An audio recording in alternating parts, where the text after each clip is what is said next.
रहनुमा पाकिस्तान तहरीक इंसाफ खुर्रम शेरजमान ने सिंध में लॉक डाउन को सियासी करार दे दिया। कहते हैं सूबाई हुकूमत कराची से इंतकाम ले रही है ताकि विफाक पर बात आए। परसों ख्वाब आया और सब बंद कर दिया गया। सिंध सेक्रेटेरिएट के अंदर जाकर देखें किसी ने मास्क पहना है। मामलात को बेहतरी की तरफ ले जाएं मगर आप इंतकाम ले रहे हैं। उन्होंने कहा कि यूसी लेवल तक की वैक्सीनेशन शुरू नहीं की गई। सिंध में कुत्ते के काटने की वैक्सीन ही नहीं है। वजीर आजम का शुक्रिया अदा करें कि मुल्क भर में वैक्सीन दी है।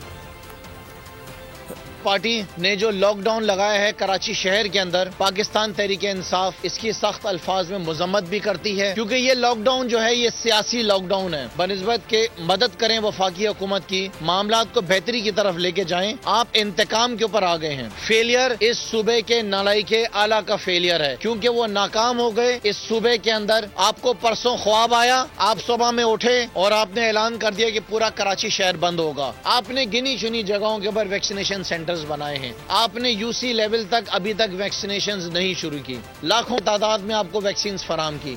आपका तो ये हाल है कि जो कुत्ते काट रहे हैं उसकी भी वैक्सीन आज हॉस्पिटल्स के अंदर अवेलेबल नहीं है।